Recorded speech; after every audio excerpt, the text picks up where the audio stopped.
ଜୟ ଜଗନ୍ନାଥ। ଶ୍ରୀମଦ୍ ଭଗବଦ ଗୀତାର ପ୍ରଥମ ଅଧ୍ୟାୟର 22 ଏବଂ 23ତମ ଶ୍ଲୋକ ସମ୍ପୂର୍ଣ୍ଣ ଅର୍ଥ ସହ ମନ୍ତ୍ର।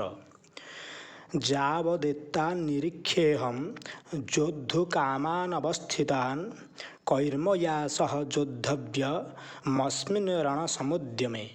ଅର୍ଥାତ୍ ଏହି ଯୁଦ୍ଧ ରୂପକ ବ୍ୟାପାରରେ ମୋତେ କେଉଁମାନଙ୍କ ସହିତ ଯୁଦ୍ଧ କରିବାକୁ ହେବ, ଯୁଦ୍ଧ କ୍ଷେତ୍ରରେ ଠିଆ ହୋଇଥିବା ସେହି ଯୁଦ୍ଧାଭିଳାଷୀ ବିପକ୍ଷୀ ଯୋଦ୍ଧାମାନଙ୍କୁ ଯେ ପର୍ଯ୍ୟନ୍ତ ମୁଁ ଭଲ ରୂପେ ଦେଖି ଚିହ୍ନି ନ ନେଇଛି ସେ ପର୍ଯ୍ୟନ୍ତ ରଥ ଠିଆ କରାନ୍ତୁ।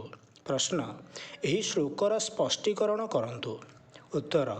ଅର୍ଜୁନ ଭଗବାନ ଶ୍ରୀକୃଷ୍ଣଙ୍କୁ କହିଲେ, ଆପଣ ମୋ ରଥକୁ ଦୁଇ ସେନାଙ୍କ ମଧ୍ୟସ୍ଥଳକୁ ନେଇଯାଇ ଏପରି ଏକ ଉପଯୁକ୍ତ ସ୍ଥାନରେ ଏବଂ ଏପରି ସମୟ ପର୍ଯ୍ୟନ୍ତ ଠିଆ କରାନ୍ତୁ ଯଦ୍ୱାରା ଯୁଦ୍ଧ ପାଇଁ ପ୍ରସ୍ତୁତ ହୋଇଥିବା ସମସ୍ତ ଯୋଦ୍ଧାଙ୍କୁ ମୁଁ ଭଲ ରୂପେ ଦେଖିପାରିବି। ଏହି ରଣୋଦ୍ୟମରେ ଯୁଦ୍ଧର ବିକଟ ଅବସ୍ଥାରେ କେଉଁ କେଉଁ ବୀରମାନଙ୍କ ସହିତ ସ୍ୱୟଂ ମୋତେ ଯୁଦ୍ଧ କରିବାକୁ ହେବ ମୁଁ ତାହା ଜାଣିବାକୁ ଚାହେଁ। ମନ୍ତ୍ର। ଯୋତ୍ସ୍ୟମାନାନବେକ୍ଷେହଂ ଯ ଏତେତ୍ର ସମାଗତାଃ ଧାର୍ତ୍ତରାଷ୍ଟ୍ରସ୍ୟ ଦୁର୍ବୁଦ୍ଧେର୍ଯୁଦ୍ଧେ ପ୍ରିୟ ଚିକୀର୍ଷବଃ। ଅର୍ଥ, ଦୁର୍ବୁଦ୍ଧି ଦୁର୍ଯ୍ୟୋଧନର ଯୁଦ୍ଧରେ ହିତାକାଂକ୍ଷୀ ହୋଇ ଯେଉଁ ରାଜାମାନେ ଏହି ସେନାରେ ଆସିଛନ୍ତି ସେହି ଯୋଦ୍ଧାମାନଙ୍କୁ ମୁଁ ଟିକିଏ ଭଲ କରି ଦେଖିବି। ପ୍ରଶ୍ନ, ଦୁର୍ଯ୍ୟୋଧନଙ୍କୁ ଅର୍ଜୁନ ଦୁର୍ବୁଦ୍ଧି ବୋଲି କାହିଁକି କହିଲେ? ଉତ୍ତର।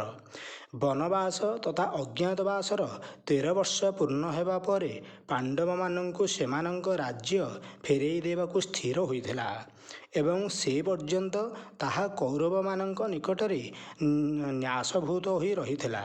କିନ୍ତୁ ଦୁର୍ଯ୍ୟୋଧନ ତାହାକୁ ଅନ୍ୟାୟପୂର୍ବକ ମାଡ଼ି ବସିଲେ ଏବଂ ଫେରାଇବାକୁ ପୂରାପୂରି ମନା କରିଦେଲେ।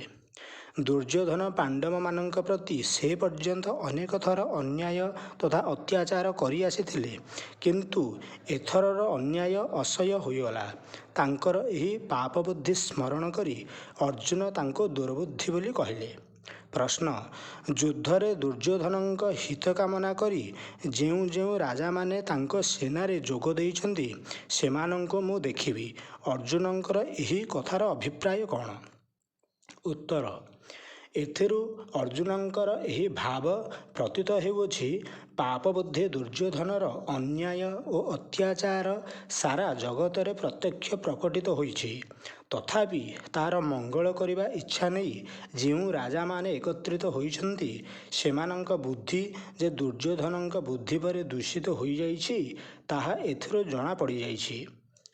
ତେଣୁ ସେମାନେ ଏହିସବୁ ଅନ୍ୟାୟର ଖୋଲାଖୋଲି ସମର୍ଥନ କରିବାକୁ ଏକତ୍ରିତ ହୋଇଛନ୍ତି ଓ ନିଜର ବଡ଼ିମା ଦେଖାଇ ଦୁର୍ଯ୍ୟୋଧନଙ୍କ ପିଠି ଥାପୁଡ଼ଉଛନ୍ତି।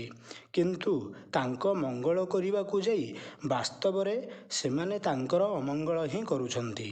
ନିଜକୁ ବଡ଼ ବଳବାନ ମନେକରି ଯୁଦ୍ଧ ପାଇଁ ପ୍ରସ୍ତୁତ ହୋଇ ସେହି ଯେଉଁମାନେ ଠିଆ ହୋଇଛନ୍ତି ସେମାନେ ସବୁ କିଏ, ମୁଁ ତାହା ଟିକିଏ ଭଲ ରୂପେ ଦେଖିବି।